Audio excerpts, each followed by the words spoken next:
Kiekvieną kartą, kai demonai ateidavo į Vrindavaną, jie norėdavo nužudyti Krišną. Jie buvo stiprus ir galingi demonai, tačiau Krišna jų nebijojo. Jis visada nugalėdavo demonus ir saugodavo savo bhaktus. Tad nebijok nieko ir visada prisimink Krišną ir jis tikrai tave apsaugos. Ar Prabhupada bijojo? Prabhupada visada buvo Krišnos globoje ir nieko nebijojo. Vaikystėje jis netgi buvo vadinamas Abhajus, o tai reiškia bebaimis. Mes turim knygą Prabhupada. Tai kodėl tu nemiegi? O mama, paskaityk mums ją. Jau vėlu, laikas miegoti, o rytoj mes būtinai ją skaitysime. Gerai? Labos nakties. Labos nakties.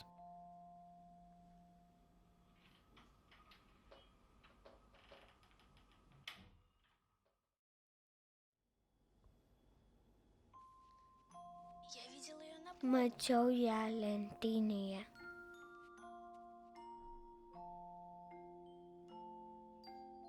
Štai ji.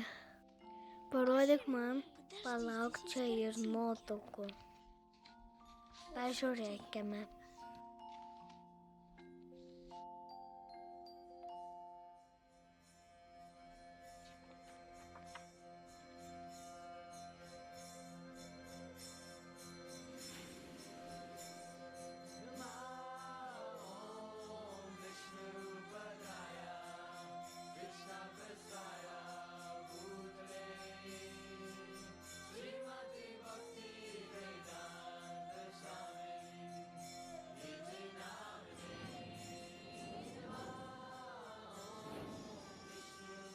Uždegantis širdis.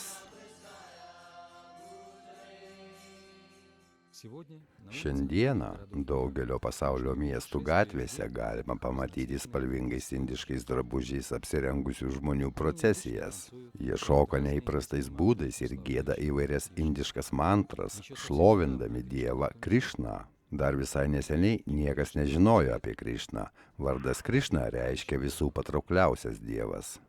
Šis jaunas visų patrauklus dievas iš Indijos šiandien žavi žmonių širdis visame pasaulyje.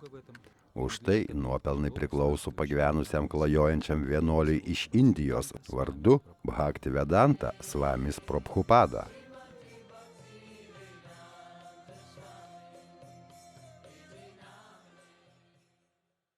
(1965 metais rugsėjį dvasinio mokytojo nurodymu Prabhupada atvyko į Jungtines Amerikos valstijas organizuoti tarptautinės bhaktų bendruomenės. Tuo metu niekas netikėjo, kad jam pavyks. Jam jau buvo 70 metų ir jis pirmą kartą keliavo už Indijos ribų į šalį, kurioje niekas jo nelaukė. Jis neturėjo draugų, kurie galėtų jam padėti ir kišenėje teturėjo $7. Nepaisant to, įveikęs daugybę sunkumų, Prabhupada per metus įkūrė tarptautinę Krišnos sąmonės draugiją.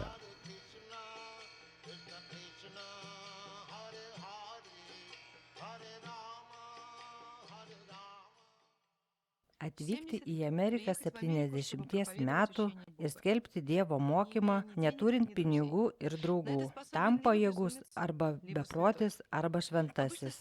Paprastai seni žmonės ramiai sėdi namuose ir gyvena savo dienas. Kam jų reikia? Vienišų ar vargšų? Kas jų klausys? Taigi Prabhupados atvykimą į Ameriką iš pradžių būtų galima pavadinti beprotiškų poelgių. Tačiau šis beprotiškas poelgis galiausiai tapo tikrų žygdarbių, kurį vargu ar kas nors pakartos. Prabhupada į Jungtines valstijas atvyko 7-ojo dešimtmečio pabaigoje. Tuo metu Amerika išgyveno sunkius laikus. Siautėjo Vietnamo karas, o visuomenėje augo protestų nuotaikos. Tuo metu hipio jaunimo judėjimas įgauna pagreitį. Vienas iš jų šūkių buvo mylėkis, o ne kariauk. Taip jau atsitiko, kad šie keisti jaunuoliai tapo pirmaisiais Prabhupados draugais. Viskas, ką jis dėl jų darė, buvo brangu ir paslaptinga. Indiškų mantrų giedojimą jie palygino su LSD vartojimu. Tačiau LSD, kaip ir bet kuris narkotikas, turi laikiną poveikį ir neigiamas pasekmes. Dėl bendravimo su Prabhupada daugelis hipių metė narkotikus ir pakeitė savo gyvenimą į gerąją pusę. Prabhupada mėgdavo sakyti, anksčiau jūs buvote hipi, o dabar tapote happy. Prabhupada paklausė manęs, kodėl vartoju LSD. Atsakiau, kad įgyčiau įžvalgų, praplėščiau sąmonę, norėjau patirti nuolatinį kaifą. Norėjau suprasti visatą, kuri tekėtų per mane kiekvieną mano gyvenimo sekundę. Į tai jis atsakė, tu jau gyveni dvasinį gyvenimą, tau nebereikia nieko vartoti. Aš žinojau, kad jis teisus, kad jis yra šioje pakylėtoje sąmonės būsenoje. Galėjau tai jausti. Aš žinojau, kad jis nieko nevartoja. Žinojau, kad noriu pasiekti šią būseną ir jis gali mane to išmokinti, kaip tai padaryti. Paprastas gyvenimas ir kilnus mąstymas – tai pagrindinis gyvenimo principas, kurį propagavo Prabhupada. Šiame pasaulyje viskas yra laikina, tad kam švaistyti savo trumpą gyvenimą? Gyvenimas skirtas savęs pažinimui. Štai ko Prabhupada mokė savo pasekėjus. Jis suteikė kiekvienam galimybę patirti kažką didingo ir paslaptingo. Tai lėmė magiškas žmogaus transformacijas. Jo mokiniai atsisakė blogų įpročių ir tapo tyresni bei geresni. Ši Krišnos sąmonės draugija buvo sukurta tam, kad būtų galima ugdyti pavyzdingus žmones. Tai yra Krišnos sąmonė. Toks yra šio judėjimo tikslas. Todėl mes turime taisykles ir apribojimus, neturėti neleistinių lytinių santykių, nevalgyti mėsos, nevartoti svaigalų, nežaisti azartinių lošimų. Tai yra preliminari pirmos klasės piliečio kvalifikacija. Kartą paskaitos metu Prabhupados buvo paklausta, kad daugelis jogų iš Indijos atlieka tikrus stebuklus, skraido oru, materializuoja objektus ir daro daugybę kitų dalykų. O kokį stebuklą atliekate jūs? Prabhupada atsakė, pagrindinį stebuklą aš atlieku dabar prieš jūs ir parodė ranką į savo mokinius. Surinkti minią žiūrovų ir fanatiškų gerbėjų nėra didelis stebuklas. Daugeliui muzikantų, politikų ir sportininkų tai pavyko. Tačiau Prabhupada ne tik traukė minias, bet jis įkvėpdavo žmogų tapti geresniu. Jei kada nors bandėte padėti kam nors tapti geresniu, kad mestų rūkyti ar gerti alkoholį, jūs puikiai žinote, kaip tai sunku padaryti. Tačiau jei žmogus staiga pasikeitė, jūs žinote, kad įvyko tikras stebuklas. Išlaisvinti žmogų iš ydų yra stebuklas. Ir šią prasme Prabhupadą galima palyginti su magu, kuris uždega žmonių širdis vilties ir meilės ugnimi.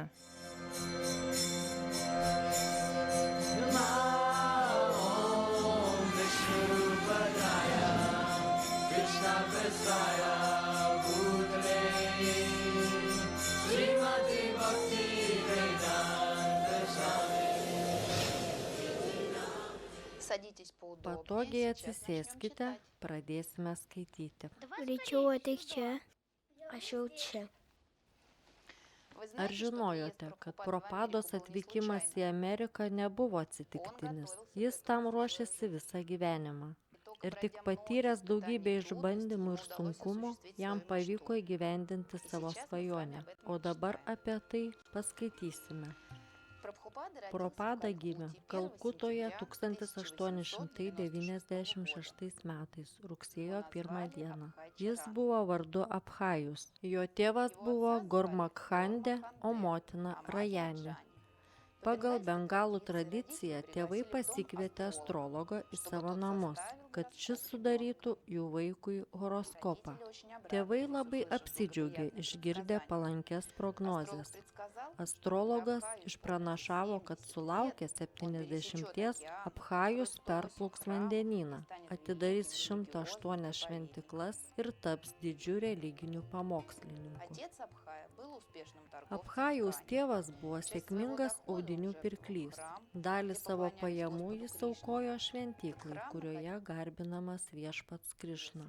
Ši šventikla buvo priešais jų namus. Nuo vaikystės Prapada augo ypatingoje meilės Dievui atmosferoje. Jo tėvas buvo Krišnos Bhaktas ir svajojo, kad Abchajus taptų Vaišnavu ir skelbtų Bhagavat Gitos mokymus. Prapada gimė Vaišnavų šeimoje, Krišnos Bhaktų šeimoje. Nuo vaikystės jis augo tarnystės viešpačiui Krišnai atmosferoje. Šis religinis mokslas yra daugiau nei 5000 metų senumo ir pagrįstas vedų raštais. Indijoje yra 1000 šventyklų, kuriuose Krišna garbinamas nuo neatmenamų laikų. Šios šventyklos stebina savo didybę.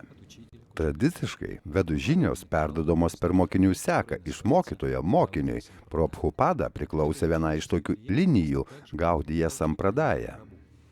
Šiai mokinių sekai taip pat priklausė Čaitanija Mahaprabhu, gyvenęs prieš 500 metų ir pradėjęs bendruomeninio šventojo vardo giedojimo praktiką.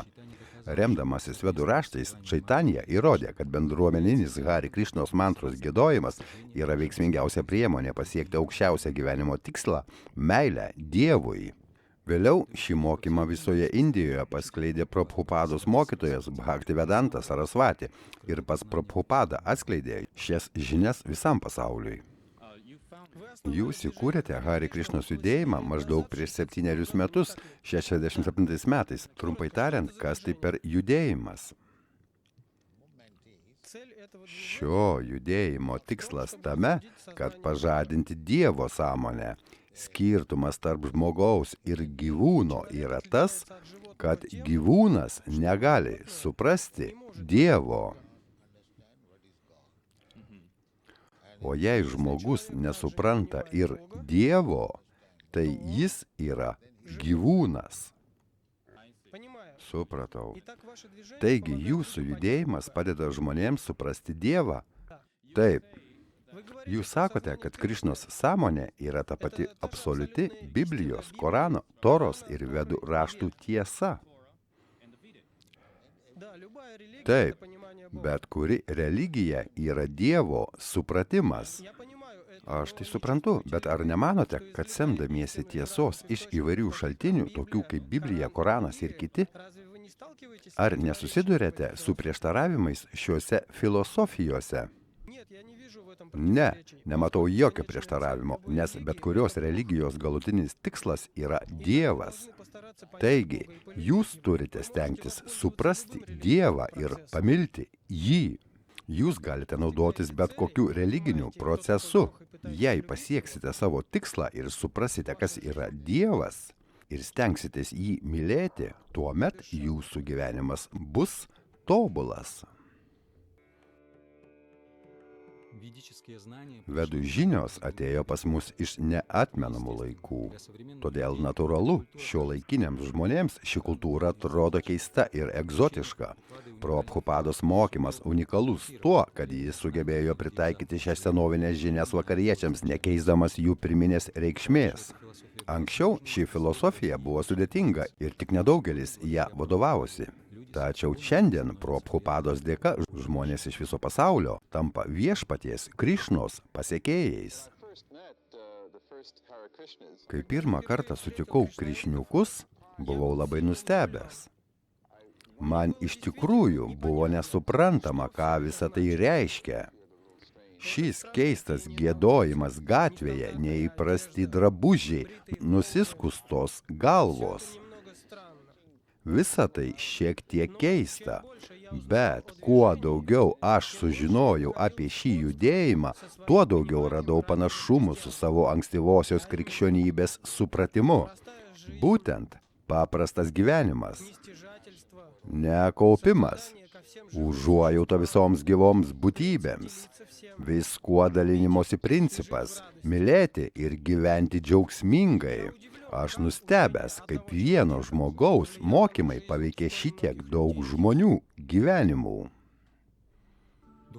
Dvasinis judėjimas, kurį įkūrė Prabhupada, yra garbinama religinė praktika. Tačiau dėja, kai kurie žmonės Krišnos sąmonės draugiją laiko sekta. Jie taip mano, nes nėra susipažinę su mokymais. Nepaisant to, daugelis mokslininkų visame pasaulyje labai gyrė Prabhupados darbą. Ir patys indai, gyvenantis įvairiose šalise, yra jam dėkingi už galimybę pasijusti susijusiems su Indijos kultūra. Dėka jo misijos, dėl jo šventyklų, šiandien indų bendruomenė visame pasaulyje jaučiasi labai patogiai.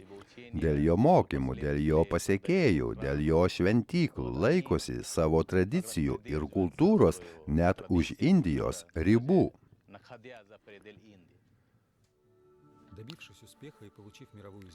Prabhupada grįžo į Indiją kaip tikras didvyris. Jis buvo sutiktas aukščiausių lygių. Delio meras ir kiti vyriausybės pareigūnai asmeniškai pareiškė jam pagarbą. Tai dar kartą patvirtina Prabhupados judėjimo patikimumą.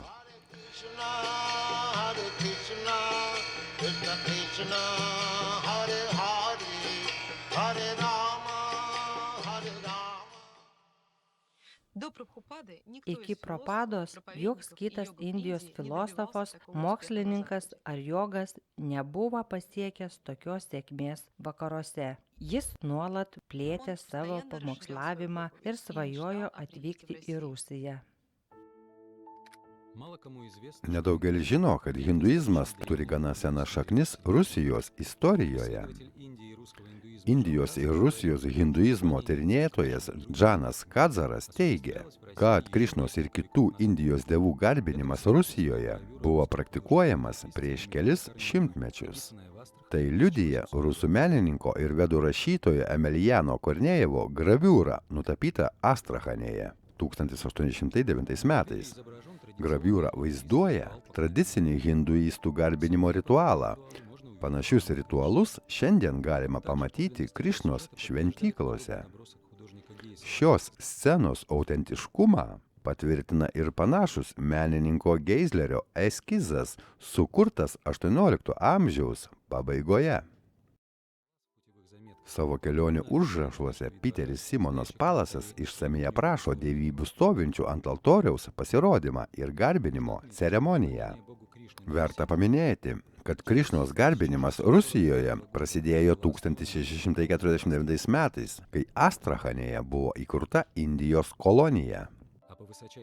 Imperatoriškuoju Jekaterinos II dekretu 1788 metais buvo išversta ir išleista Bhagavad Gita, pagrindinis Krišnos pasekėjų raštas. Knygos leidybą palaimino šventasis sinodas, kuris Bhagavad Gita pripažino pamokančią knygą. Vėliau Nikolajus II kaip carevičius keliavo po pasaulį ir beveik 2 mėnesius praleido Indijoje. Jis aplankė visas svarbiausias lankytinas vietas, taip pat apsilankė Vrindavane, Krišnos gimtinėje. Indijos dvasingumas padarė Nikolajui didelį įspūdį. Taigi, 1891 metais sausio 28 dieną jis savo dienoraštyje rašė, kad aplankė keletą viešpaties Krišnos šventyklų. Turiu pripažinti, kad jos man paliko labai malonų įspūdį. Įėjęs į šventyklą, nevalingai jaučiu tokią pačią religinę nuotaiką, lyg būčiau krikščionių bažnyčioje. Daugelis rusų rašytojų, mąstytojų ir menininkų, ieškodami gyvenimo prasmės, nekartą kreipėsi į Indijos filosofijos lobyną. Pavyzdžiui, Levas Tolstojus studijavo išmintingus Bhagavad Gitos tekstus ir buvo aktyvus vegetarizmo pamokslautojas. Jis sakė, kaip galime tikėtis taikos ir klestėjimo žemėje, jei mūsų kūnai yra gyvi kapai, kuriuose palaidoti nužudyti gyvūnai.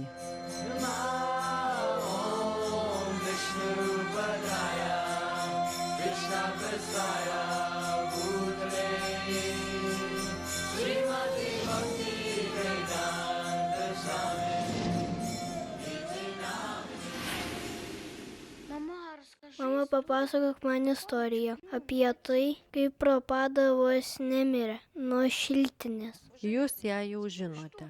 Papasakok dar kartą. Mama, papasakok. Gerai.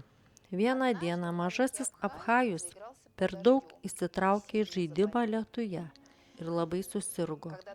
Kai gydytojas jį apžiūrėjo, jis nustatė siaubingą diagnozę. Abchajus serga šiltinė. Tuo metu žmonės mirdavo nuo šios ligos. Išgirdę šią diagnozę, jo tėvai išsigando. Reaguodamas į tėvų sielvartą, gydytojas pasakė, kad yra vaistas nuo vidurių šiltinės ir bet kuris iš tėvų pasinaudotų kiekvieną progą, kad išgelbėtų savo vaiką. Gydytojas pasakė, kad vaistas yra vištienos sriuba. Tai išgirdęs Abchajaus tėvas griežtai atsisakė, nes jis buvo vaišnavas. Krišnos pasekėjai nežudo ir nevalgo gyvūnų, tačiau žmona paragino jį išbandyti šią priemonę ir išgelbėti Abchajų.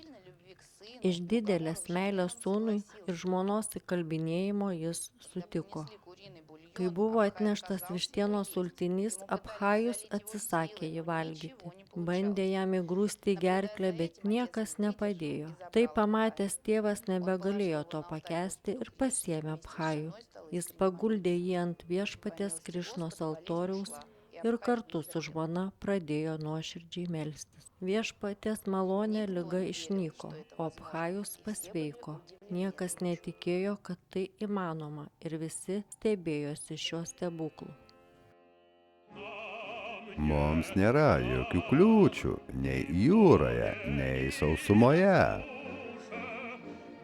Mes nebijome nei vėjų, nei debesų. Prabhupada svajojo atvykti į Rusiją, bet tai buvo sunku.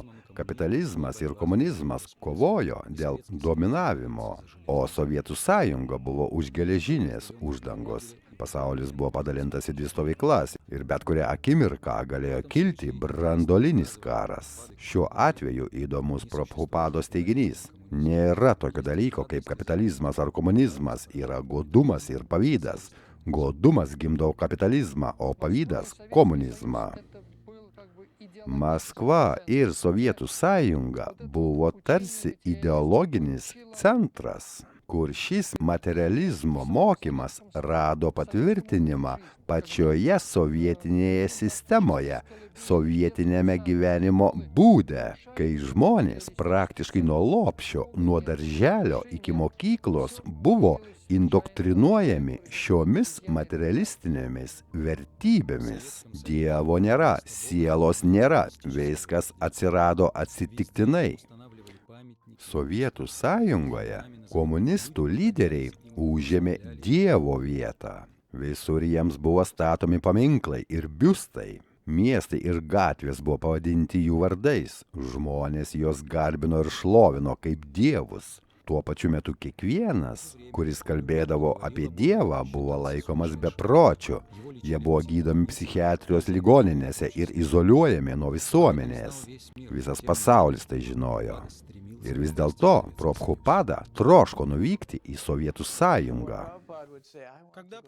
Kai Prabhupada sakė, noriu vykti į Rusiją, niekas negalėjo patikėti, kad tai įmanoma. Niekas negalėjo įsivaizduoti, kad jis vyktų į Maskvą. Jie jo klausė, kodėl jūs norite ten nuvykti, jūs nieko negalėsite ten padaryti. Jūs sustabdys policija. Jis ir toliau kartojo, kad nori vykti į Rusiją. Tačiau patekti į Sovietų sąjungą nebuvo lengva. Prabhupadai ilgą laiką nebuvo išduota viza. Tada vienas iš jo mokinių užmezgė susirašinėjimą su orientalistu ir endologu profesoriumi Kotovskiu. Šis mokslininkas buvo legendinio Raudonosios armijos didvyrio Georgijaus Kotovskio sūnus. Istorikai teigia, Kamdyvo Kotovskio laidotuvėse savo pompastiką ir aplinkybėmis prilygo Lenino laidotuvėms. Kotovskio sūnaus autoritetas taip pat buvo aukštas ir nepajudinamas. Dėl šio susirašinėjimo Prabhupadai buvo suteikta viza ir jis išvyko į Maskvą susitikti su Kotovskiu. Tai buvo 1971 metai, birželis. Man paskambino iš Indijos ambasados Maskvoje darbuotojas, kuris pasakė, kad čia, Maskvoje, turime Bhakti Vedanta Swami, Krišnos sąmonės judėjimo lyderį, kuris specialiai atvyko susitikti su jumis. Tai net nebuvo smalsumas, o tiesiog intelektualo instinktas. Jei kas nors atvyktų čia ir gavęs savo prašymą specialiai užsisakytų susitikimą su manimi, būtų tiesiog nemandagu, grubu ir netinkamai elgiamasi atsisakyti susitikimo. Taigi aš pasakiau, gerai. Šis susitikimas buvo asmeniškas ir kiekvienas tvirtai laikėsi savo nuomonės. Kotovskis gynė oficialią sovietinės ideologijos poziciją, o Prabhupada kalbėjo apie vedinės visuomenės struktūros privalumus. Jis norėjo pasiūlyti sovietų vadovybei vedinę valdymo sistemą. Tačiau Kotovskis nepritarė Prabhupados optimizmui. Iš principo, Prabhupados mokymai yra tas pats komunizmas, tik dvasinis. Nors komunistai sako, viskas priklauso žmonėms, vaišnavai sako, kad viskas priklauso Dievui. Viena bendra mintis. Mums niekas nepriklauso. Pavyzdžiui, Australija. Ten atvyko Britai, bet ar ta šalis yra jų nuosavybė? Ji egzistavo prieš juos. Amerika visada egzistavo. Ir kai viskam ateis galas, ji liks. Bet kartais mes ateiname ir pareiškiame, kad tai mūsų nuosavybė ir kovojame tarpusavyje. Išarvasijam, idam sarvam. Viskas priklauso Dievui. Prabhupada neskirstė žmonių pagal rasę ar tautybę. Jis sakė, kad prieš Dievą visi yra lygus. Jis turėjo labai šiltą požiūrį į sovietinius žmones. Vienintelis dalykas, kurio jiems trūksta, tai meilės Dievui. Vieną dieną, kai jis stebėjo karinį paradą, iš jo akių riedėjo ašaros.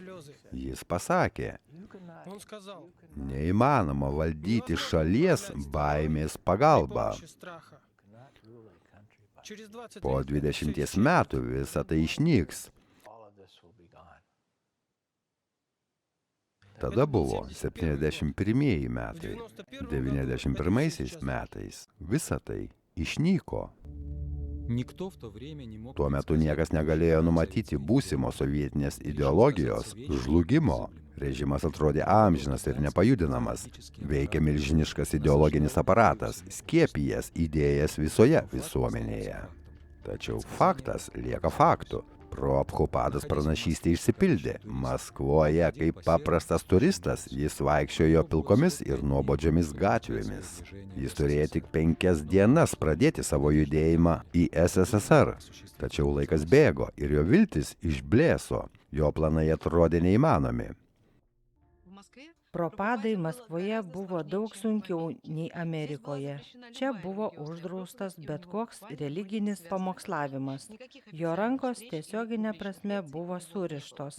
Jis neturėjo jokių oficialių susitikimų ar viešų paskaitų, todėl svajojo susitikti bent su vienu susidomėjusiu asmeniu ir perduoti jam savo žinią. Ir šis susitikimas įvyko. Anatolijus Pinejevas, jaunas sovietinis studentas, likimo posūkio dėka tapo pirmuoju Prabhupados mokiniu sovietinėje erdvėje. 3 dienas Prabhupada mokė į Krišnos sąmonės filosofinių aspektų. Anatolijus buvo sužavėtas šių žinių ir lyg kempinė sugėrė kiekvieną smulkmeną. Per šias 3 dienas jis nusprendė pasišvęsti šių žinių skleidimui SSSR. Visiškai aišku, kad šį susitikimą organizavo Krišna, nes ko gero neįmanoma būtų įsivaizduoti geresnio žmogaus nei Anatolijus Pinejevas, kuris kažkaip tai galėtų tęsti Propados darbą. Anatolijus priklausė disidentų jaunimo inteligentijai. Jis jautė vidinį protestą prieš komunizmo režimą. Susitikęs su Prabhupada nusprendė mesti iššūkį. Tuo metu mažai kas drįso tai padaryti. Už šį nepaklusnumą jam teks brangiai sumokėti. Jis metų metus buvo uždarytas ligoninėse ir kalėjimuose. Jį visur persekiojo KGB. Jis beveik viską darė vienas. Ir tai tęsiasi daugelį metų, kol prie jo prisijungė kiti bhaktai. Man Anatolijus yra didis žmogus, tikras didvyris.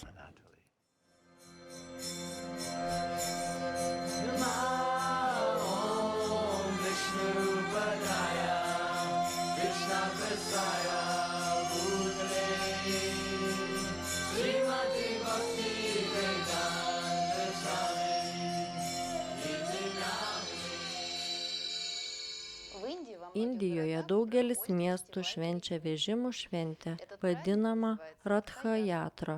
Žinau tą šventę, kaip viešpats joja vežimu. Visi traukia virvę. Teisingai. Kai Prabhupada buvo mažas, jis šventė panašias šventes. Kartu su tėvu jis pasigamino vežimą. Tada namų šeimininkė ir kaimyninių namų kalbėjosi su Abhaju ir jie paruošė saldumynų. Kai viskas buvo paruošta, jie 8 dienas šventė Ratha Jatrą. Dalyvavo visa šeima, kaimynai ir vietos vaikai. Jie džiaugsmingai dainavo ir grojo muzikos instrumentais. Nuo ankstyvos vaikystės Abhajus matė savo tėvą garbinantį dievybės ir galvojo, kada aš galėsiu garbinti Krišną. Ir vieną dieną jo svajonė išsipildė. Abhajui buvo maždaug 6 metai ir tėvas jam padovanojo mažas dievybės – Radhą ir Krišną. Nuo tada Abhajus jiems tarnavo. Jis dievybėms dovanojo saldumynų, sviestinę lempą ir gėlių. 60-ųjų pabaigoje, kai Prabhupada visame pasaulyje rengė didelius Ratha Jatra festivalius ir šventyklose įkūrė Radhos ir Krišnos dievybės, jis teigė, kad visą tai išmoko iš savo tėvo. Iš savo motinos jis išmoko daug kulinarinių paslapčių. Prabhupada pademonstravo, kad vegetariška virtuvė gali būti skani ir sveika. Prabhupada praktiškai mokė mokinius to, ko buvo išmokęs iš savo tėvų. Iš savo dvasinio mokytojo jis išmoko tik dvasinės literatūros, leidybos ir platinimo svarbą. Anatolijus suprato, kad jam vienam bus be galo sunku tai padaryti. Jis neturėjo patirties šiame mokyme ir jam reikėjo ryšių su vakarų vaišnavais. Todėl jis paprašė Prabhupados padėti jam susirasti žmoną, kad ji galėtų atvykti ir padėti. Prabhupada sutiko įvykdyti Anatolijaus prašymą. Beliko tik surasti drąsią merginą, kuri ne tik keliautų į Sovietų sąjungą, bet ir ištekėtų už sovietų piliečio bei slapta pergabentų dvasinę literatūrą per sieną. Šio prašymo Prabhupada pateikė vienai iš savo mokinių. Pamenu, kad savo maldose prašiau Prabhupados sunkių užduočių. Ir žinoma, plačiai šypsodamasi, pasakiau, taip, Prabhupada. O jis atsisuko į Šimasundrą ir tarė, gerai, vestuvės bus greitai. Ir taip prasidėjo mano didžioji kelionė į Rusiją. Drąsi prancūzė išpildė Prabhupados norą. Ji atvyko į Sovietų sąjungą ir ištekėjo už Anatolijaus. Ji dar kelis kartus atvyko į Maskvą, atveždama jam dvasinių knygų ir mokydama dvasinių praktikų. Pas Anatolijų apsilankė ir kitas Prabhupados mokinys, Hamsa Dutasvamis. Jis apsistojo pas Anatolijų ir padėjo jam įvaldyti Krišnos sąmonės principus. Kai Anatolijaus tikėjimas ir žinios sustiprėjo, jis pradėjo pamokslauti. Sovietų sąjungoje atvirai kalbėti apie Dievą buvo pavojinga, todėl Anatolijus lankė įvairias grupės, kuriuose žmonės diskutavo apie jogą, magiją ir religiją. Ten jis kalbėjo apie Krišnos sąmonės filosofiją. Vieną dieną Anatolijus sutiko kitą susidomėjusį asmenį tarp baptistų. Pas baptistus pamačiau keistą vyrą. Jis atrodė kitoks nei minia, ramus ir su barzda, bet spinduliavo kažkokią įdomią energiją. Netrukus po susitikimo priėjau prie jo ir pirmą kartą išgirdau apie Krišnos sąmonę. Paskaita mane sužavėjo ir pati jos esmė bei prasmė. Manau, kad paskaita buvo būtent tai, ko ieškojau. Maluzovskio alėjoje priešais baptistų bažnyčią buvo bioenergetikos laboratorija. Jie tyrinėjo žmogaus biolauką, taip pat telekinezę ir telepatiją. Laboratorijoje buvo atliekami įvairius eksperimentai, įskaitant vieną skirtą streso valdymui. Anatolijus pasiūlė vadovybei į eksperimentą įtraukti Hare Krishna mantrą. Eksperimentą sudarė skirtingos žmonių grupės, garsiai kartojančias skirtingus tekstus. Pirmoji grupė kartojo Puškino eilėraštį, antroji krikščionišką maldą, o trečioji Hare Krishna mantrą. Tada buvo stebimi bioenergetiniai ritmai, pulsas ir kraujospūdis. Hare Krishna mantros giedojimo rezultatai buvo geriausi. Ir pirmas dalykas, kurio žmonės paprastai paklausdavo po poros savaičių giedojimą, būdavo, kaip mums būti. Mes praradome norą valgyti mėsą. Mano giminaičiai ir draugai jaučiuosi nejaukiai, būdamas šalia jų. Tai blogos pasekmės. Ar galiu nustoti kartoti mantrą? Kaip mums dabar būti? Kažkas sakė, kad praėjo noras rūkyti. Tokie buvo pastebėti padariniai. Toje pačioje laboratorijoje Anatolijus sutiko Stasą Naminą, garsų sovietų muzikantą. Mes linkime jums laimės šiame dideliame pasaulyje, kaip saulė ryte, tegul ji nusileidžia į namus. Stasas Naminas, vienas iš sovietinių roko pradininkų, buvo girdėjęs apie Krišnos sąmonės judėjimą vakaruose. Jo mėgstamiausia grupė Bitlai giedojo Hare Krishna mantrą ir padėjo plėtoti šį judėjimą. Jų pastangų dėka Krišnos sąmonė įgijo milžinišką populiarumą. Džordžas Harisonas buvo Liverpulio ketvertuko dvasinis lyderis. Jis pirmas susipažino su Krišnos mokymais ir iki gyvenimo pabaigos aktyviai juos rėmė.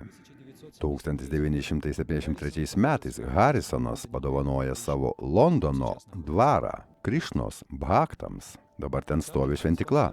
Jis taip pat rėmė knygų leidybą ir sukūrė muziką garsiai maldai, kuri dabar atliekama visose tarptautinės Krišnos sąmonės draugijos šventyklose.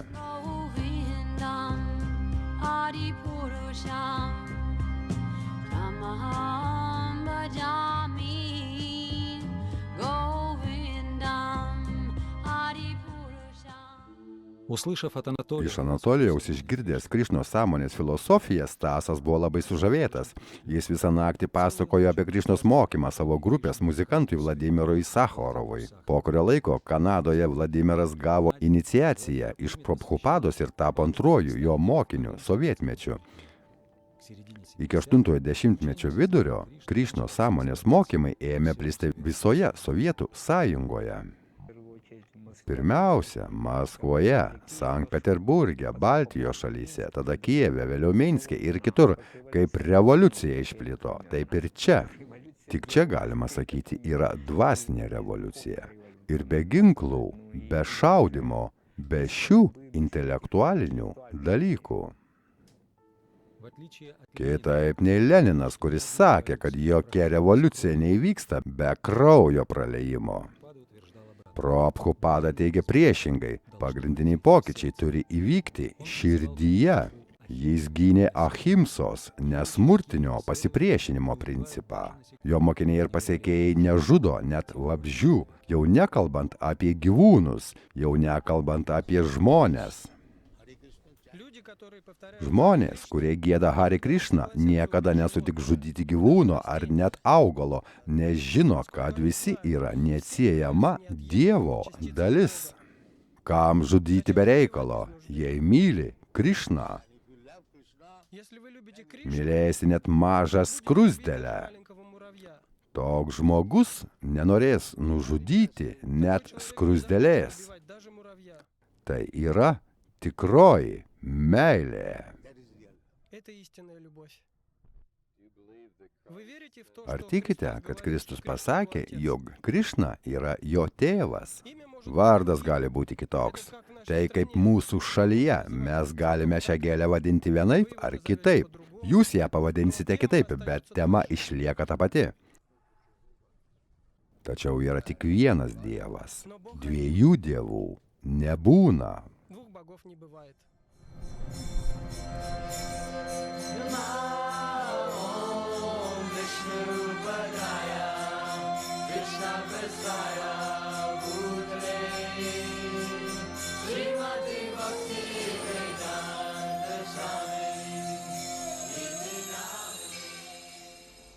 Kai Abhajus studijavo koledže, jo tėvas suorganizavo jam vedybas su Radharana Data, pirklio dukra, su kuriuo jis palaikė verslo reikalus. Iš pradžių jie gyveno atskirai tėvų namuose. Abhajui reikėjo baigti koledžą.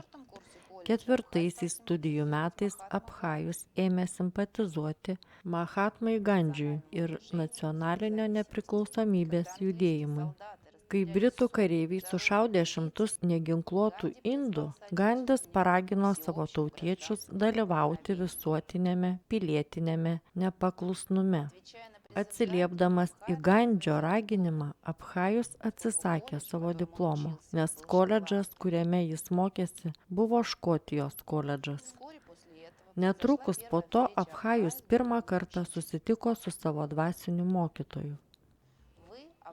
Esate išsilavinę jaunuoliai, privalote skelbti Krišnos mokymą visame pasaulyje, tarė guru. Abhajus bandė teigti, kad pirmiausia būtina nepriklausomybė, bet guru atsakė, kad Krišnos sąmonė nepriklauso nuo šalies politinės padėties. Jos reikia visiems, net ir dabar. Jo dvasinio mokytojo įsitikinimas nustebino Abhajų. Ir vėliau jis gavo iš jo dvasinę iniciaciją. Vienas svarbiausių susitikimo su dvasiniu mokytoju įvyko prie Radhakundos ežero. Šiame pokalbyje mokytojas Abhajui pasakė, jei kada nors turėsi pinigų, spausdinkite knygas. Šis nurodymas pakeitė Abhajaus gyvenimo eigą. Jei kada nors turėsi pinigų, spausdink knygas. Propada šis savo dvasinio mokytojo nurodymą pavertė savo gyvenimo prasme. Ir kad tai įvyktų, jis įveikė daugybę sunkumų. Iki paskutinės minutės Propada vykdė savo gurų nurodymus. Svarbiausias Prabhupados paliktas palikimas buvo jo knygos. Jo darbai dabar išversti į daugiau nei 80 kalbų, o jo įkurta leidykla Bhaktivedanta Book Trust yra didžiausia pasaulyje knygų apie Indijos filosofiją ir religiją leidykla. Knygas labai vertina daugelio šalių mokslininkai dėl jų autoriteto, gilumo ir aiškaus pateikimo. Jie naudojami kaip vadovėliai daugelyje kolegijų ir universitetų visame pasaulyje. Šių knygų populiarumas šiomis dienomis tik auga. Šių knygų unikalumas, sakyčiau, slypi labai vertinguose jo komentaruose. O Prabhupada žinojo visų gyvų būtybių, taip sakant, visos žmonijos visuomenės padėtį šiame pasaulyje. Ir kai sunku suprasti pražūtingą tekstą, jie viską pateikia taip, kad žmonės galėtų jį suprasti ir ne tik suprasti, bet ir sekti.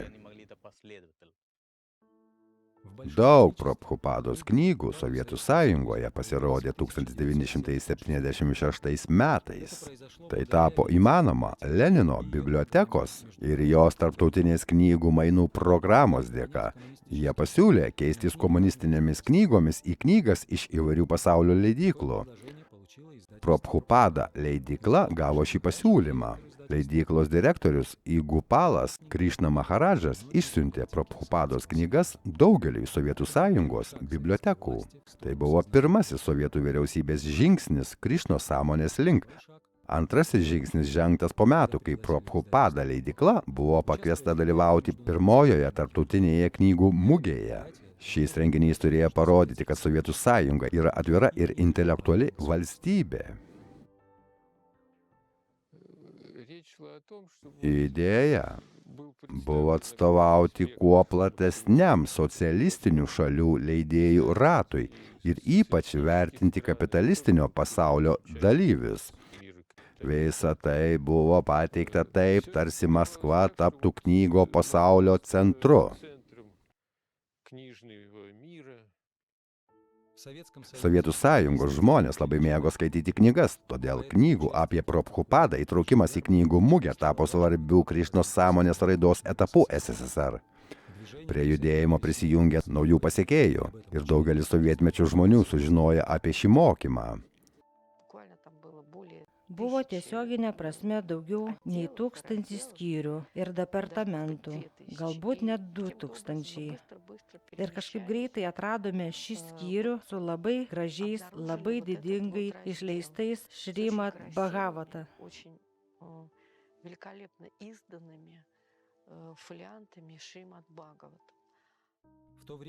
Tuo metu valdžia nematė nieko blogo Prabhupados mokymuose.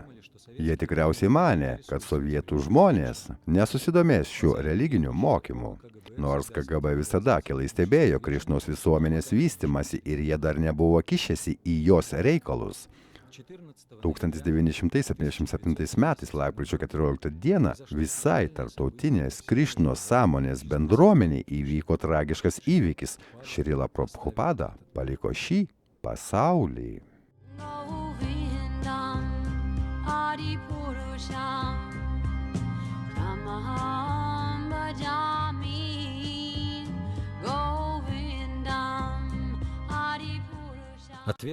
Prabhupados mokinys Harikešas Svami tapo atsakingas už pamokslavimą Rytų Europoje. Jaunasis guru pamokslaudamas demonstravo precedento neturinti entuziazmą ir drąsą. Jis atvyko į Sovietų Sąjungą ir inicijavo naujus mokinius, taip pat dalyvavo antroje knygų mugėje. 1979 tapo aktyvios Krišnos sąmonės bendruomenės plėtros Sovietų Sąjungoje metai. Jie traukė protingus ir mąstančius žmonės. Tarp jų buvo muzikantų, studentų, menininkų ir rašytojų. Krišnos bhaktai savo apartamentuose rengdavo dvasinės programas. Durys buvo atviros visiems, norintiems juose dalyvauti. Atėjo tiek daug žmonių, kad daugelis tiesiog nerado vietos. Tai buvo naujos ir neįprastos žinios. Susidomėjimas jomis buvo milžiniškas. Tuo metu nieko daugiau nebuvo. Mes buvome vieninteliai horizonte. Taigi, matote, pasirinkimas buvo arba ten pelkėje, arba čia šviesa lange. Jie net nesuprato, kur eina. Kažkas naujo, jie turėjo eiti. Didelį žmonių susidomėjimą Krišnos mokymais lėmė tai, kad komunizmo ideologija prarado savo aštrumą. Mąstantys žmonės norėjo kažko naujo. Jie suprato, kad neįmanoma gyventi senuoju būdu, bet nežinojo, kaip gyventi naujuoju būdu. Aš baigiau universitetą ir įstojau į magistrantūrą. Visiškai neturėjau supratimo, kodėl gyvenu, dėl ko gyvenu, ar kokia viso to prasmė. Supratau kai kuriuos savo gebėjimus ar kai kokį potencialą, bet visos akivaizdžios perspektyvos, kurios atsivėrė prieš mane, iš esmės buvo netenkinančios, nes aš supratau. Na ir kas? Kodėl? Tarkime, kad man pasiseks čia, čia ar čia. Nu ir kas? Kokia prasmė tame? 8-ojo dešimtmečio pabaigoje ir 9-ojo dešimtmečio pradžioje mažai kas tikėjo šviesia komunizmo ateitimi.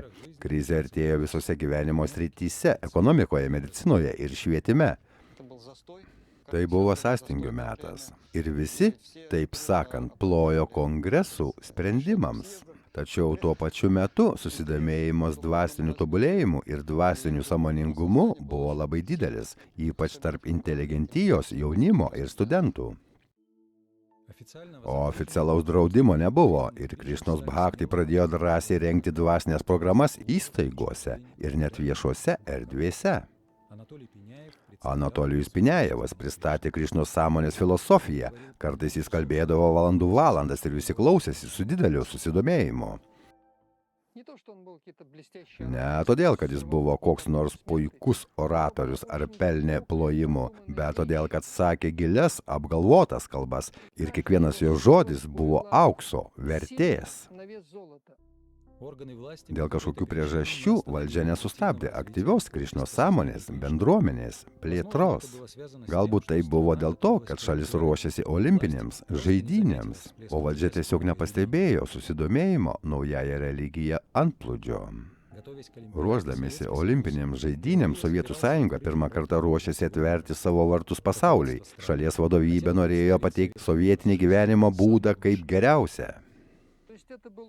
Taigi, tai buvo labai įdomus metai. Astrologiškai jie tikriausiai kažkaip tai išsiskiria, nes Maskvoje tvyrojo pakylėjimo jausmas. Ir tai, kad mes buvome supažindinti su Krišnos sąmonė, o kartu su mumis dešimtys ir net šimtai žmonių girdėjusių apie Vedas, apie Vedų žinias, dabar daugelyje miestų buvo Krišnos pasekėjų, grupių. Išmintinga Indijos filosofija padėjo jiems atsakyti į daugelį gyvenimo klausimų. Jie susidūrė su kažkuo nauju ir tuo pačiu senoviniu, su kažkuo paslaptingu ir tuo pačiu metu labai paprastu ir aiškiu. Pagal gamtos dėsnius mes gauname kūnus. Tačiau gamta renkasi pagal mūsų veiksmus. Jei elgiuosi kaip gyvūnas, gaunu gyvūno kūną. Jei elgiuosi kaip pusdievis, gaunu pusdievio kūną. O jei elgiuosi kaip medis, gaunu medžio kūną. Jei jis elgiasi kaip šuo, gauna šuns kūną. Tokie yra gamtos dėsniai. Todėl protingas žmogus pagalvos, kodėl turėčiau keisti kūnus, kodėl turėčiau kentėti šias kančias. Čia ir praverčia žmogaus intelektas. Jei esu amžinas, kodėl neturėčiau turėti amžino kūno? Jei galiu gyventi amžinai, kodėl turėčiau mirti? Čia ir praverčia žmogaus intelektas. Jei žmogus to nesupranta, jis yra gyvūnas, kadangi gyvūnams vadovauja gamtos dėsniai, jie yra neišmanime.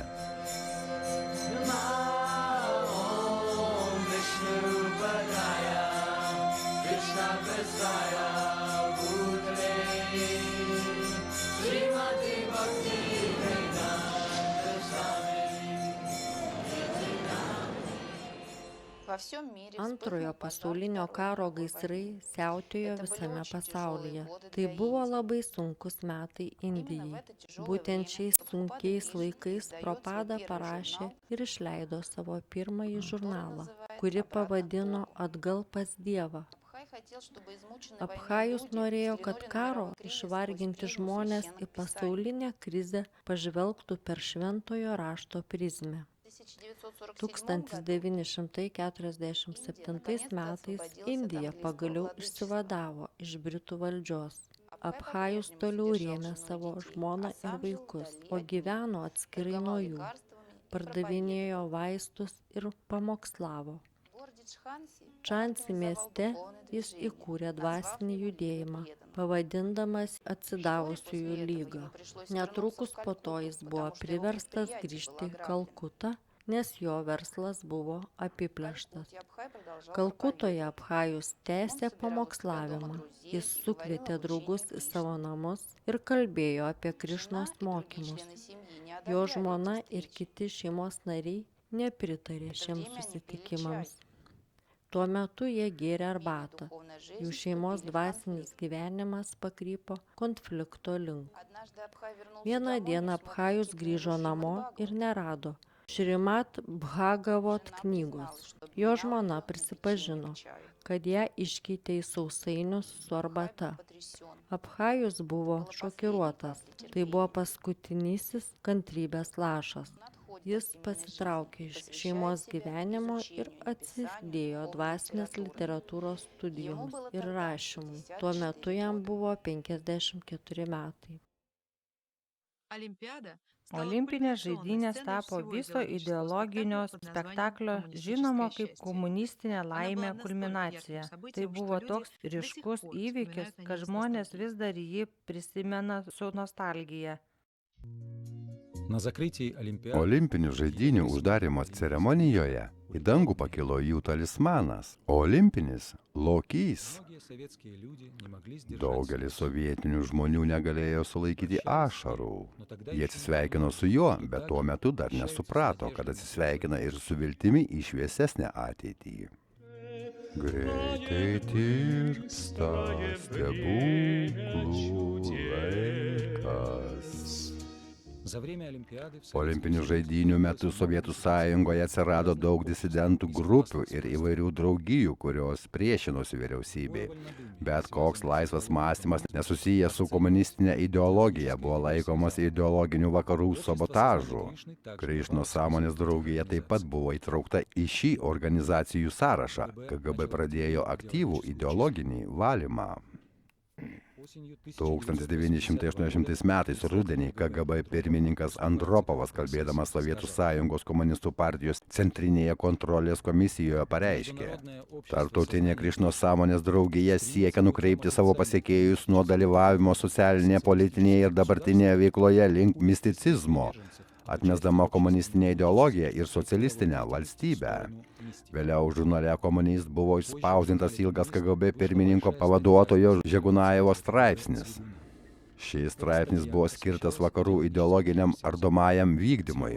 Jame rašė: Krišnos sąmonės draugiją apibūdino kaip priešišką organizaciją.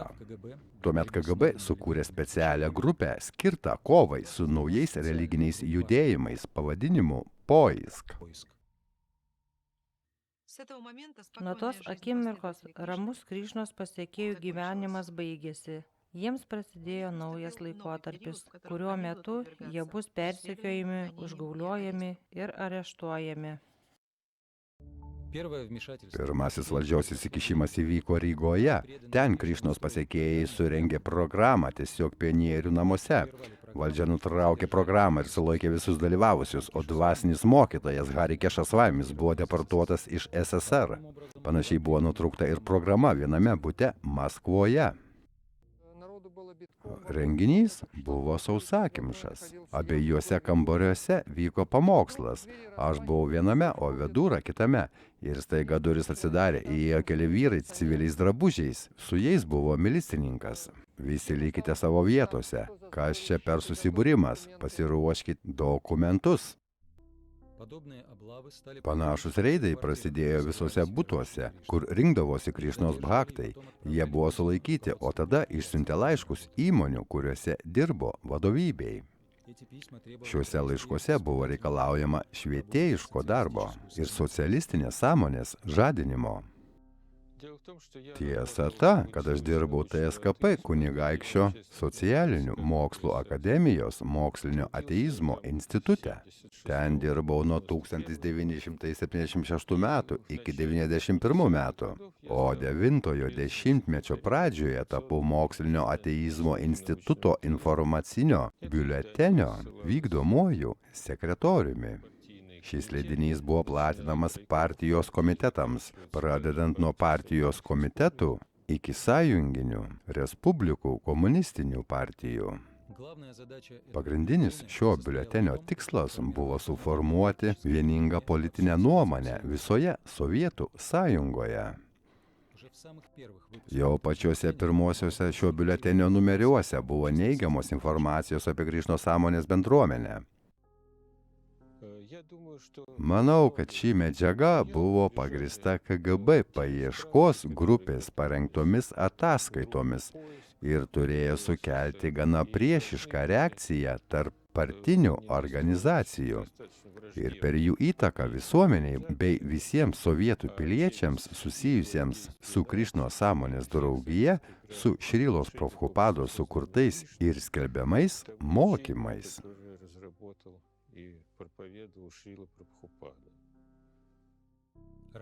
Partijos komiteto atliktas darbas davė vaisių.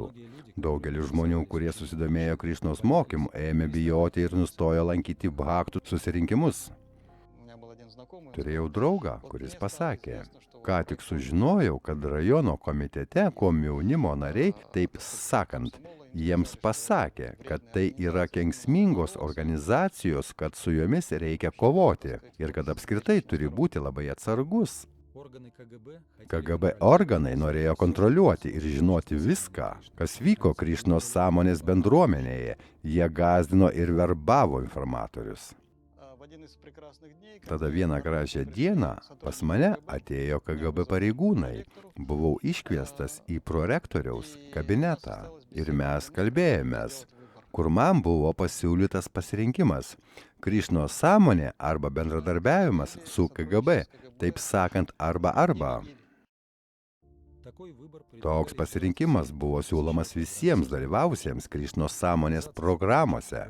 Atsisakymas bendradarbiauti su KGB reiškė savo ateities pabaigą. KGB įkūrė administracinius išteklius, o tie, kurie atsisakė informuoti, buvo atleisti iš darbo ir pašalinti iš institutų bei universitetų.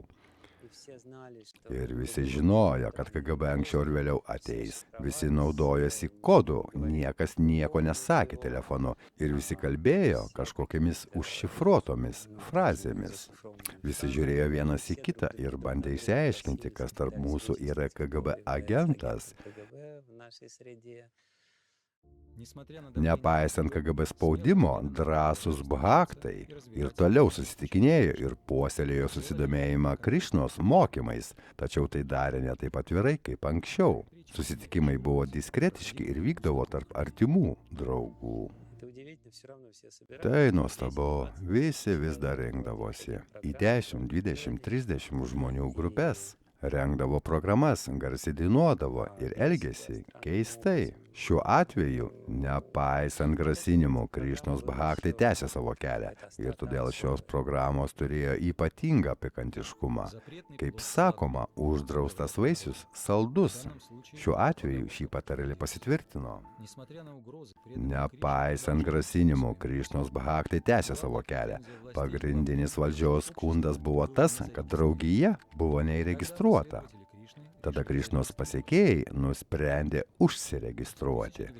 Tai buvo 1981 metai. Jie pateikė prašymą ir sudarė visų savo pasekėjų sąrašą. Šie dokumentai buvo nunešti įgaliotajam religijos reikalų atstovui. Ir po kurio laiko mes grįžome pas jį, kad gautume atsakymą.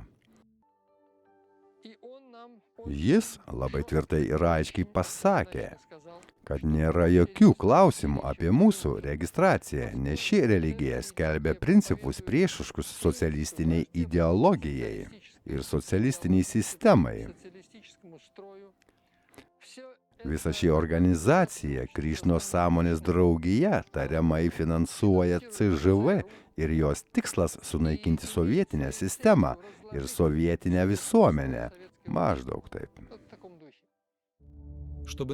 Kad sovietų žmonės būtų nukreipti prieš asmenį ar bet kurią visuomenę, pakako pasakyti, kad jie dirba CŽV. Neįmanoma patikrinti, bet priešiškumas buvo garantuotas. Sovietų sąjungoje liaudies priešai nebuvo mėgstami. Viso šio darbo skirto Krišno sąmonės draugijos veiklos Sovietų sąjungoje tyrimui ir slopinimui KGB niekada nerado jokių įrodymų apie jos ryšį su užsienio žvalgybos agentūromis ar CŽV. Ir kad tai turi tam tikrą politinį krūvį, nes iš esmės tai buvo ir išlieka dvasinė praktika ir religinė organizacija. Tai yra, ten nebuvo nieko politinio, nieko nesusijusio su jokia žvalgybos tarnyba ir nemanau, kad bus. Sovietų sąjungos ideologinė mašina veikia nepriekaištingai. Visuomenės nuomonė susiformavo per trumpą laiką. Sovietiniai laikraščiai kritikavo Krišno sąmonės draugiją ir jos mokymus. Pavyzdžiui, apie Harikešą Svami rašė taip. Pasirodo, ponas Kampanela yra ilgametis CŽV agentas ir ilgą laiką specializavęsis ideologinėje ardomoje veikloje. Apie Prabhupadą rašė ir kiti laikraščiai. Kad ir ką sakytume, Prabhupada buvo tiesmukas ir atviras žmogus, kai kalbėdavo apie savo politinės pažiūras ir ideologinės pakraipas. Mes iš esmės pakeisime šių niekšų filosofiją, ateistinės ir komunistinės tendencijas. Tokio stiliaus būtų pavydėjęs ir Gebelsas. Sovietų valdžia norėjo atsikratyti Krišno sąmonės draugijos su minimaliais nuostoliais, tačiau bauginimų ar darbo bei išlaisvinimo atėmimo jiems nepakako. Ir tada jie griebėsi kraštutinių priemonių ir pradėjo kelti baudžiamąsias bylas. Sovietų sąjungoje krata buvo galima tik tuo atveju, jei jau buvo iškelta baudžiamoji byla. Tuo pačiu metu kiekviename mieste prasidėjo kratos Krišnos pasekėjų butuose. Buvo tikrinami visi ir patyrę tikintieji, ir net naujokai. Kada buvo atliekama pirmoji krata, aš klausiau, kodėl atliekamas kratos pas Primavatą, Vidurą, ir pas mane, kodėl? Aš esu naujokė, ką tik atvykau, man tiesiog smalsu. Tau smalsu? Todėl ir mums smalsu, tuoj suprasi. Štai, ką jie man parodė. Tuo metu jau buvo aišku, kad šis represijų kūjis, taip sakant, yra sukamas. Tai yra, mes tuo metu nežinojame apie visus šiuos pranešimus, o tiesiog nujautėme realius santykius, taip sakant, kad šie organų atstovai elgėsi susirinkimuose ir panašiai. 1982 metais įvyko pirmasis Krišnos pasekėjų teismas. Teisiami buvo Višvamitra Dasa ir Šatananda Dasa. Šiuo teismu vyriausybė pademonstravo savo stiprybę, viena vertus ir silpnumą, nes komunizmo ideologija užleido vietą Dievo mokymui. Teismas buvo gana dramatiškas. Jis vyko už uždarų durų. Su juo galėjo matytis tik artimiausi šeimos nariai, motina ir tėvas, niekam kitam. Liudytojai ir aukos buvo tiesiogiai spaudžiami. Jiems buvo grasinama. Jie buvo verčiami duoti parodymus, kurių tyrimui reikėjo mūsų kaltį įrodyti.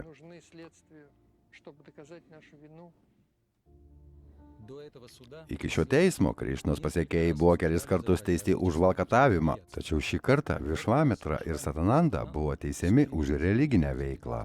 Jiems skirta maksimali bausmė pagal 222 straipsnį už piliečių asmens ir teisių pažeidimą prisidengiant religinių apeigų atlikimu. Valdžia tikėjosi, kad šis teismas įbaugins kitus Krišnos pasekėjus. Tačiau jis turėjo priešingą poveikį. Sovietų sąjungos vaišnavai tapo dar aktyvesni. Tuo metu nebuvo knygų apie Prabhupadą rusų kalba, todėl Primavati suorganizavo visą grupę žmonių, kad šie išverstų Bhagavad Gitą. Skirtingi skyriai buvo išversti skirtinguose miestuose visoje sąjungoje. KGB žinojo apie Bhagavad Gitos vertimą ir darė viską, ką galėjo, kad tam užkirstų kelią. Tada Vidura Prabhu pasakė šį aforizmą. Turime 5-ąjį principą – sąmokslą. Tai labai aktualu mūsų laikams. Ir jis citavo Leniną. Mes jautėmės kaip tie Iskros pasekėjai 1917 metais platindami Iskrą Rusijoje. Šis Bhagavad Gytos vertimas buvo baigtas ir išsiųstas spausdinti į Švediją. Krišnos pasekėjai iš Armenijos buvo dar aktyvesni. Jie ne tik išvertė Bhagavad Gytą, bet ir nelegaliai jie atspausdino bei išsiuntė į kiekvieną Sovietų Sąjungos miestą. Drąsūs armėnų vaišnavai pradėjo dalinti knygas tiesiog gatvėse paprastiems praeiviams. Žymiausi buvo Sarva Bhagavana ir Šačiusuta. Kitas bhaktas Bharadvažas taip pat platino knygas daugelyje šalies miestų. Vieną dieną jie nusprendė susivienyti. Ir mes, šie trys kieti rusų sankirtančikai, turėjome susiburti ir žygiuoti per visus didžiuosius SSR miestus, tačiau susitikimas taip ir neįvyko. Trečią dieną prieš mano skrydį į Jerevaną jie pradėjo mus spausti, tiek ten Armenijoje, tiek ir visur kitur. Masiniai areštai prasidėjo kiekviename Sovietų Sąjungos mieste. Šį kartą valdžia buvo labai ryžtinga, tai buvo teigiama KGB analitinėje ataskaitoje, pateiktoje baudžiamojoje byloje.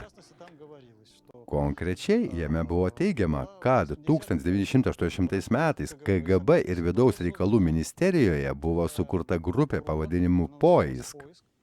Ji turėjo surengti apie 15 parodomųjų teismų visoje šalyje.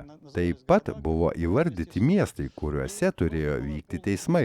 Ir reikėjo visiškai diskredituoti Krišnos sąmonės draugiją SSSR, atrinkti kelis atgailaujančius žmones ir įbauginti likusius. Taigi, iš esmės, turėjo vykti tam tikras kryžiaus žygis. Norint ką nors įkalinti pagal religinį 227 straipsnį, reikėjo įrodyti, kad buvo padaryta žala kitų žmonių sveikatai. Tačiau teismas jokių įrodymų neturėjo. Pagrindiniai kaltinimai buvo tai, kad Krišnos pasekėjai skelbė vegetarizmą, kuris vedė prie kančių. Dramatiškiausias teismo procesas vyko Maskvoje. Buvo teisiami 6 asmenys, tarp jų buvo ir Primovati. Tuo metu jie jau turėjo 2 mažus vaikus ir laukėsi 3-ojo. Apskritai netikėjau, kad moteris su 2 vaikais bus įkalinta. Tiesiog to nesitikėjau. Man tai buvo gana netikėta. Tam tikrų momentų aš jau pradėjau to tikėtis.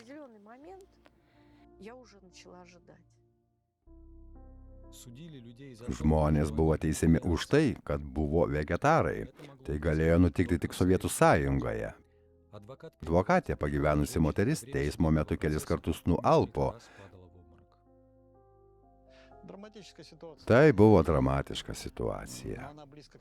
Ir ji labai rimtai vertino šias akimirkas, bet ji nualpo ir iš tikrųjų galėjo ten prarasti gyvybę, nes teismo salėje tvyrojo farsas. Apskritai tai buvo farsas.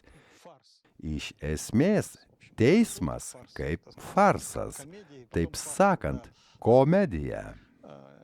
Prasideda farsas tada, kai šios aukos atsisako savo parodymų.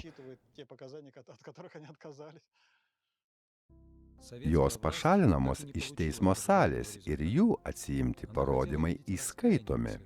Sovietų valdžia niekada nepasiekė norimo rezultato. Jie norėjo, kad Krišnos pasekėjai atgailautų, bet to neįvyko. Todėl teismo nuosprendis buvo itin griežtas. Kitaip tariant, šie teismai dažniausiai buvo uždari, pateikiant suklastotas ekspertų išvadas ir iš anksto nustatytas nuosprendis, padiktuotas to paties KGB padalinio, kuris buvo vadinamas Poisk ir turėjo kovoti su naujais religiniais judėjimais.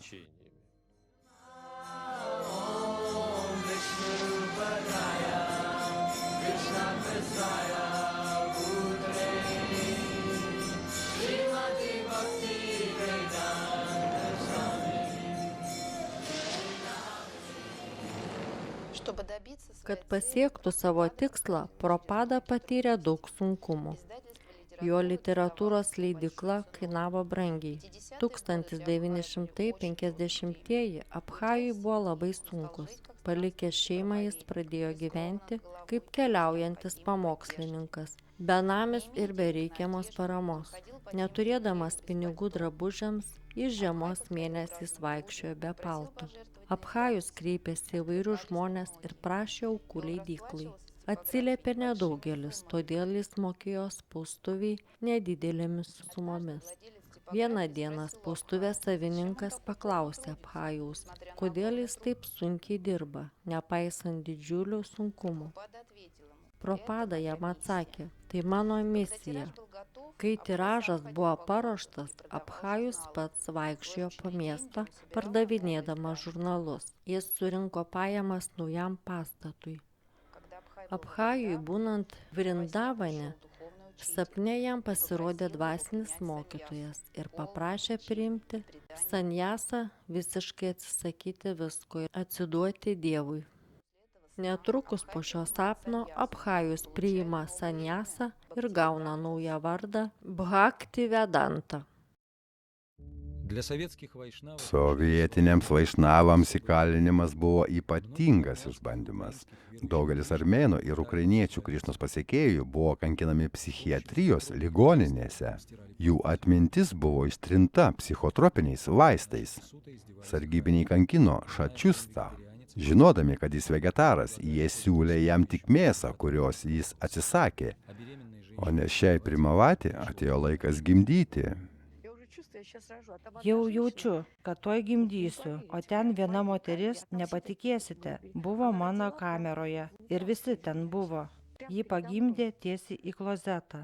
Atsiprašau, tiesiai priešais mane, nes nieko negalima prisišaukti ar prie jų prieiti. Jie nesupranta.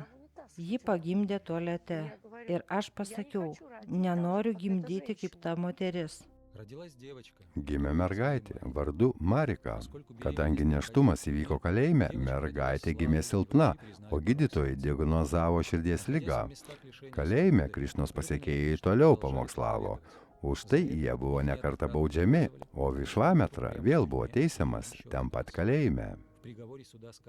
Teismo nuosprendyje teigiama, Krickis, atlikdamas bausmę, už nusikaltimą nepadarė tinkamų išvadų ir padarė kitą nusikaltimą.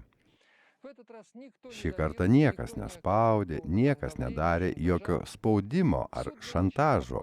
Teismo procesas buvo labai ramus. Ir visi, pradedant prokuroru ir taip sakant teisėjų, suprato, kad visa tai buvo vaidyba.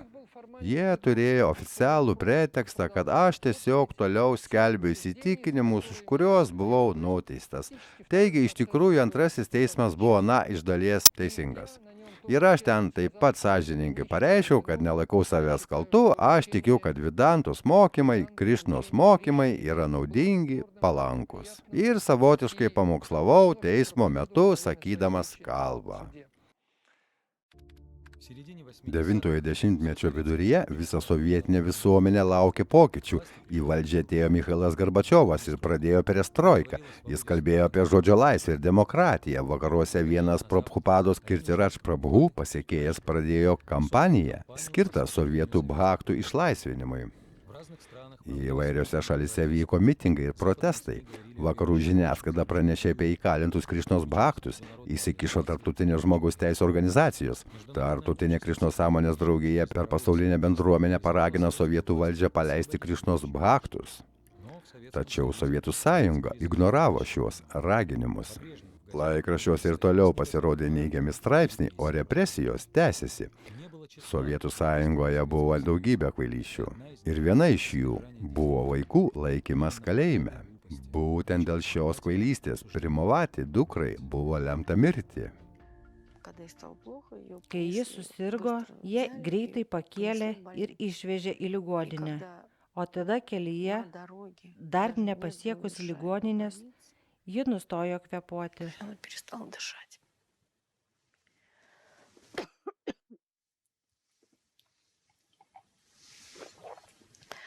Ну, так это было. Mergaitės mirtis sukrėtė visą pasaulį. Tai vyko tuo metu, kai šalis kalbėjo apie atvirumą ir demokratiją.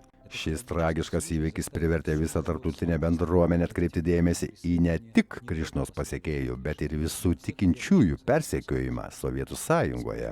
Įvairių šalių lyderiai pradėjo kreiptis į Michailą Gorbačiovą, prašydami paleisti sovietinius vaišnavus. To paties prašė ir Australijos ministras pirmininkas Robertas Haukas. O Amerikos prezidento žmona Nancy Reagan jam pateikė visų nuteistų vaišnavų sąrašus. Laisvėje likę sovietų šalininkai taip pat aktyviai dalyvavo protestuose. Prisimindami tuos laikus, jie sako, kad namuose neliko paklodžių, nes absoliučiai viskas buvo naudojami šūkiams ir transparantams gaminti. Net ir perestroikos metu valdžia Sovietų sąjungoje išsklaidė mitingus ir protestus. Jie neleido išskleisti plakatų, pareikšti protestų ir neleido giedoti maldos. Jie neleido mums dainuoti. Mes tik norime uždainuoti, jie iškart pertraukė. Žmonės stovėjo ir dainavo, o jie bėgioja aplink mus ir uždengė burnas. Ir aš pradėjau dainuoti. Rytas nudažo sienas švelnia šviesa. Senovės Kremliaus sienos bunda auštant. Visi stovi, tyli, girdime naują dainą. Hare Krišna. Kaip žmonės pradės dainuoti, jie nebeturės kur bėgti. Visi dainavo iki vieno. Štai kas svarbiausia. Man tai patinka. Утро красит нежным светом стены древнего Кремля. Просыпается с рассветом вся советская земля. Spaudžiama tarptautinės bendruomenės sovietų vyriausybė buvo priversta pradėti peržiūrėti bylas, kuriuose buvo nuteisti Krišnos pasekėjai. Neradus jokių nusikaltimo įrodymų, nuosprendžiai buvo vienas po kito panaikinti. Krišnos pasekėjai buvo paleisti. Šačis Suta iš Armėnijos taip pat turėjo grįžti. Jis buvo skriaudžiamas sargybiniu, jis buvo labai silpnas. Iki jo laisvės buvo likusios tik kelios dienos. Mes jo laukiame pasiruošę. Mes laukiame. Jis tuoj atvyks. Pasitiksime. Bet mums sako, kad turime išvažiuoti. Nes jis nusipynė iš popieriaus girliandą, paėmė karoliukus, užsidėjo popierinę girliandą, pradėjo giedoti mantrą ir paliko kūną sėdėdamas. Hare Krišna, Hare Krišna. Pas mus taip ir neatvažiavo.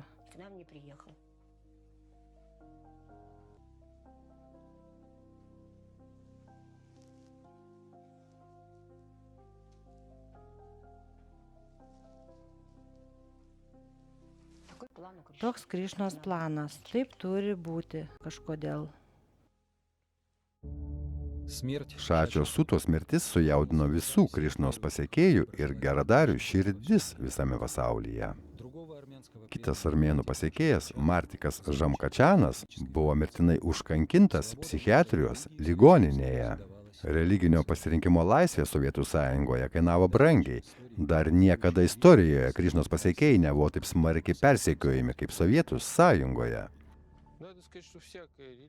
Reikia pasakyti, kad bet kuri reikšmingai besivystanti religija paprastai patiria persekiojimo laikotarpius ir Krišnos sąmonės draugija nebuvo išimtis. Išgyvenusi tragiškus persekiojimo laikus, Krišnos sąmonės draugija sustiprėjo. 1977 metais, kai mirė Prabhupada, pasaulinė Krišnos sąmonės draugija išgyveno sunkius susiskaldymo ir nesantaikos laikus, tačiau kiekvienas debesis turi ir šviesią pusę. Bhaktos iš kitų šalių susivienijo, kad apsaugotų bhaktus nuo Sovietų sąjungos. 1988 metais, gegužės 20 dieną, Maskvoje buvo įregistruota tarptautinė Krišnos sąmonės draugija. Tai buvo pirmoji nauja religinė organizacija, įregistruota Sovietų sąjungoje. Sovietų sąjungos vaišnavai taip pat buvo masinių piligriminių kelionių pradininkai. 1989 metais į Indiją keliavo 60 piligrimų. Niekada anksčiau tokia didelė tikinčiųjų grupė iš Sovietų sąjungos nebuvo keliavusi į šventas vietas. Indijoje jie buvo priimami labai aukštų lygių. Prieš tai vaišnavai buvo uždaryti kalėjimuose ir psichiatrijos ligoninėse. O dabar beveik milijardą gyventojų turinčios šalies prezidentas juos priima ir, taip sakant, priima su pagarba, pagarbiai. Tai iš karto lyg kas nors Rusijoje būtų priverstas tai priimti kaip faktą. Taigi jie iš karto pasakė, kad tai sekta, Amerikos ideologinis nukrypimas ir panašiai. Tada paaiškėjo, kad Indijoje jie buvo primami aukštame lygyje, traktuojami kaip garbingi svečiai ir dovanojami. Piligriminė kelionė į Indiją tapo reikšmingu įvykiu. Tai buvo pirmasis didelio masto Krišnos pasekėjų religinis veiksmas. Sovietų sąjunga netrukus žlugo, bet Krišnos sąmonės bendruomenė augo. Buvo statomos naujos šventyklos, o Prabhupados knygos buvo leidžiamos ir platinamos. Krišnos mokymų dėka tūkstančiai žmonių atsikratys blogų įpročių ir pakeis savo gyvenimus į gerąją pusę. Mes sakome, kartokite Hare Krishna ir valgyk iki soties. Gyvenk čia patogiai ir rasi ramybę. Tai garantuota. Net jei ir beprotis sutiktų su šiais principais, giedotų Hare Krishnos mantrą, valgytų mūsų ruošiamą skanų maistą ir jis nusiramintų. O ką jūs pasakytumėte apie tai, kad šią religiją išpažįsta tik labai maža gyventojų dalis? Maža dalis? Taip. Pavyzdžiui, danguje yra daugybė žvaigždžių ir tik vienas mėnulis. Procentaliai palyginus, mėnulis yra niekas, bet jis yra daug svarbesnis už visas šias žvaigždes. Štai toks pavyzdys. Kartą atsakydamas į panašų klausimą, Prabhupada pasakė, Krišnos sąmonė yra kaip deimantas. Ne kiekvienas gali sau leisti deimantą, bet tie, kurie jį turi, žino jo vertę. Mūsų savybės yra kaip deimantai, o mūsų meilė Dievui kaip ugnis. Ši dieviškoji ugnis yra būtina kiekvienam ir Prabhupada uždega jų širdis. Jei susidursite su jo mokymais, galbūt ir jūsų širdis sušildys dieviškoji ugnis.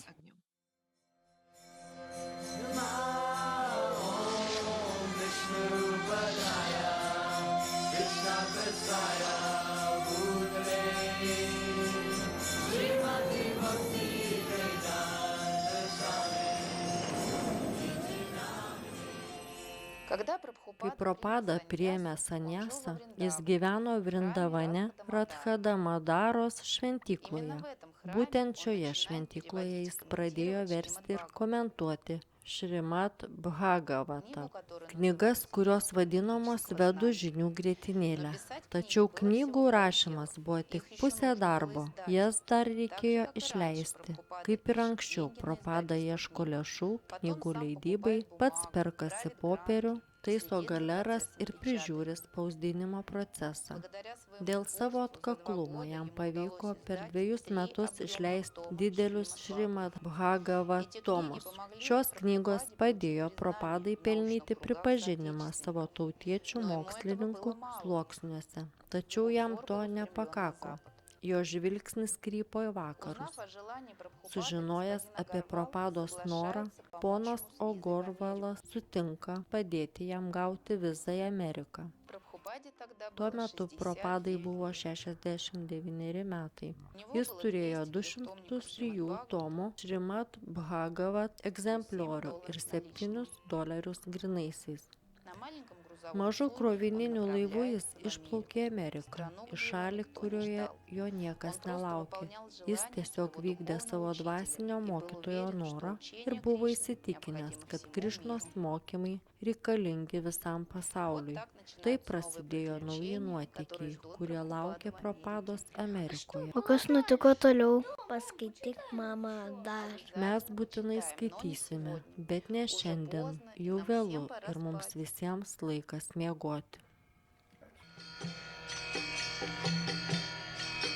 Hare Krishna, Krishna Krishna. Если у тебя когда-нибудь Jei kada nors turėsi pinigų, spausdink knygas. это наставление Dvasinio mokytojo nurodymą Prabhupada vykdė visą savo gyvenimą. даже находясь Net на mirties смертном patale одре, jis он toliau продолжал kūrė работу над knygas. Я буду жить, Aš gyvensiu tol, kol žmonės skaitys mano knygas, sakė Prabhupada. он открыл миру Jis древние, pasauliui atskleidė senovinės ir tuo pačiu naujas žinias, naują religiją ir naują gyvenimo būdą. Jo indėlis į šiuolaikinį pasaulį bus įvertintas tik po daugelio metų, tačiau kiekvienas iš mūsų tai galime padaryti jau šiandien.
Krishna Prasaya